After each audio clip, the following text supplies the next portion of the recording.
Welcome to the Alcohol Reset, the podcast that helps you reset your habits, health, and relationship with alcohol without judgment or extremes.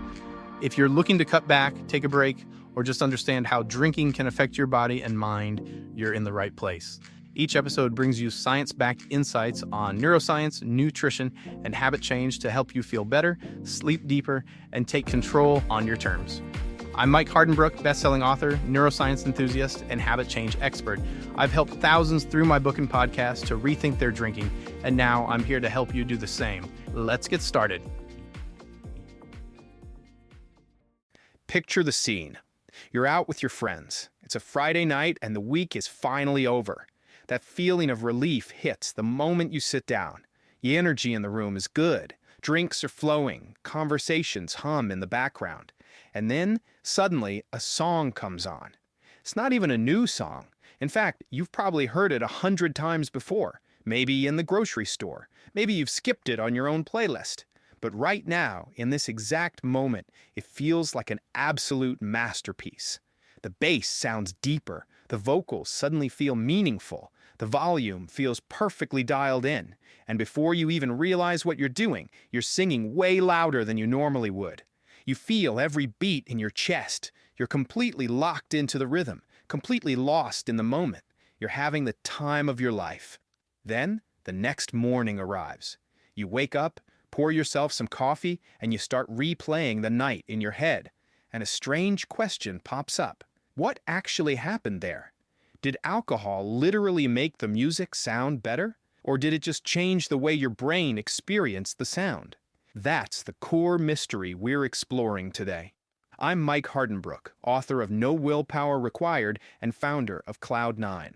Today, we're unpacking the neuroscience of why music feels so much more powerful after a few drinks, because what's actually happening is a fascinating collision between sound, emotion, and brain chemistry. But to understand it, we first need to look at what's happening inside your brain before you even take that first sip.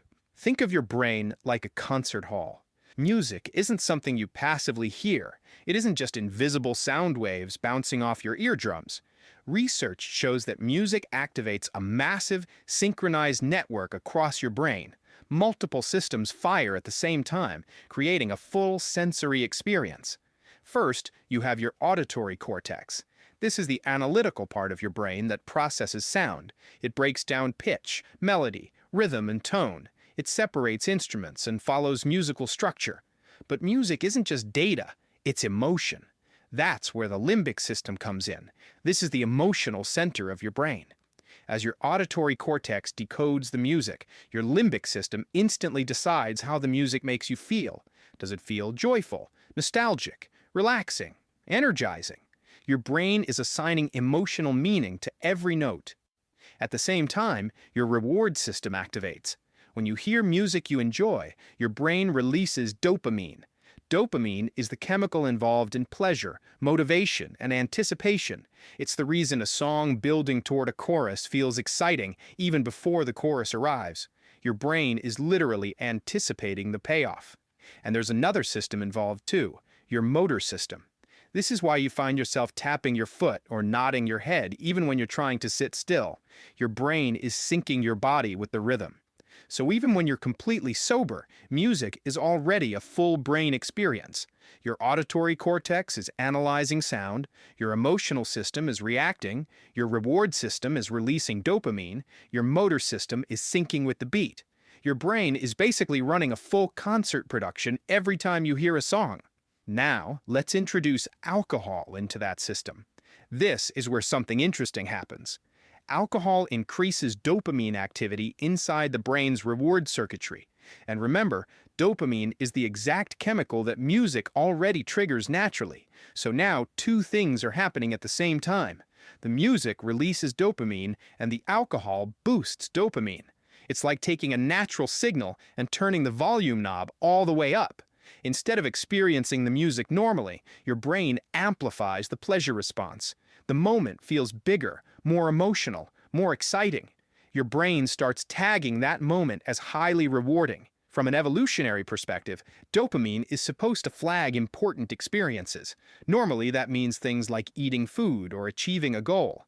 But when alcohol enters the equation, your brain ends up tagging something else instead. This bar, this moment, this specific song. And suddenly, that totally average pop song feels incredible. It feels vital. It feels like something you absolutely need to sing along to. Your brain is chemically convincing you that it's the greatest thing you've ever experienced. But that dopamine spike is only half the story. The other half involves something alcohol temporarily takes away from you: your inner critic. Your brain normally runs constant background checks on your behavior. Think of it like a cautious security guard walking through that concert hall. It quietly whispers things like, "Don't sing that loud. Don't dance like that. You look ridiculous." That voice exists to keep you socially safe. But alcohol quiets those protective filters. It essentially sends the security guard on a long coffee break. The volume of your inner critic drops dramatically, and the result is liberation. You move more freely. You sing off-key without caring. You stop worrying about how you look. And it's important to realize something here. The song didn't change. The sound waves are exactly the same as they were when you heard the song on a random Tuesday afternoon. What changed is your willingness to participate. The barrier between you and the music disappeared. And as those behavioral filters drop, something else happens to your cognition. Psychologists call this alcohol myopia. Myopia means nearsightedness. Normally, in a crowded venue, your brain is processing dozens of things at once: the room temperature, conversations around you, your phone buzzing, tomorrow's responsibilities. Your attention is broad and scattered. But alcohol changes that. It narrows your attention to whatever is directly in front of you. In other words, it creates cognitive tunnel vision. And when the thing in front of you is music, the rhythm and lyrics become completely immersive. You're no longer distracted by background noise or tomorrow's worries. Your brain locks on to the music. The rest of the world fades away. Only the bass line stays in focus. And while your focus narrows, your emotional processing also changes. Alcohol increases activity in emotional circuits while weakening the prefrontal cortex. The prefrontal cortex is the area right behind your forehead, responsible for logic, judgment, and self-control. It's basically the rational manager of your brain. When alcohol suppresses it, that rational manager goes offline. You stop evaluating the music, you stop analyzing it. Instead, you simply feel it. The lyrics feel personal, nostalgia hits harder, the emotional experience becomes raw and immediate. And there's another layer to this experience. Music is deeply social. When people start singing together in a group, something fascinating happens inside the brain. Synchronized behavior, like singing or chanting, triggers a surge of oxytocin. Oxytocin is the bonding chemical. Alongside dopamine, it creates feelings of trust, connection, and unity. So part of what makes the moment feel magical isn't just the music, it's the chemistry of social connection. Your brain is rewarding you for bonding with the people around you. The neurochemical cocktail makes the moment feel almost transcendent. But there is a catch, because the transition from the magic of the night to the reality of the morning involves another part of the brain, the hippocampus. If the prefrontal cortex is the manager, the hippocampus is the archivist. It's responsible for converting short-term experiences into long-term memories. Unfortunately, alcohol interferes with that process, so you may have an incredibly emotional moment with a song, but struggle to remember the details the next day. The archivist never hit the record button. And beyond memory, alcohol also affects the body more broadly. It disrupts sleep architecture, reduces REM sleep, and depletes important nutrients the brain relies on. For example, alcohol rapidly depletes thiamine, also known as vitamin B1. The brain needs thiamine for normal cognitive function. One highly bioavailable form of this nutrient is benfotiamine, which helps replenish thiamine levels more efficiently. Alcohol metabolism also creates oxidative stress. To manage that stress, the body relies heavily on glutathione, one of the brain's most important antioxidants. An amino acid called N-acetylcysteine, or NAC, helps support glutathione production and helps the body process those metabolic byproducts more effectively. These nutrients are included in formulas like Daily Restore, designed to support cognitive clarity for people who drink. But it's important to be clear, nutritional support is not a substitute for moderation. Your brain still deserves respect. So when we zoom out and look at the whole picture, something interesting becomes clear. Music doesn't actually become better after a drink. The sound waves never change. What changes is how your brain experiences them. Alcohol amplifies reward signals, lowers inhibitions, narrows focus, and intensifies emotion. It transforms an ordinary song into a fully immersive experience. But understanding that mechanism leaves us with a fascinating thought.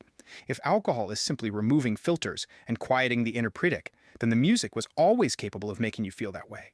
The capacity for that joy already exists inside your brain. The concert hall is already fully equipped, which means you don't always need a chemical amplifier to experience it. So here's a challenge to think about. What would it take for you to bypass those filters intentionally, to let yourself feel music that deeply without needing alcohol to shut down your inner critic? Maybe it's singing too loudly in your car. Maybe it's dancing in your living room when no one's watching. Because once you realize your brain already has the ability to experience music that intensely, you begin to understand something important. You don't need alcohol to unlock that feeling. You just need to let the filters drop and let the music play. That's a wrap for today's episode. If you got something out of this, do me a quick favor, leave a rating and review on whatever podcast platform you're listening on. It helps keep the show going and would mean the world to me. Got ideas, comments, or questions? Shoot me an email at mike@trycloud9.com. I'd love to hear from you. And if you're looking for extra support, check out Cloud9, makers of Daily Restore, a once-a-day supplement to support your body from alcohol's effects, and Rise and Unwind AM/PM, a 24-hour combo to curb cravings, balance mood, and improve sleep when taking a break. Go to trycloud9.com and use the code PODCAST to save 15% on your next order. Thanks for listening, and I'll catch you next time.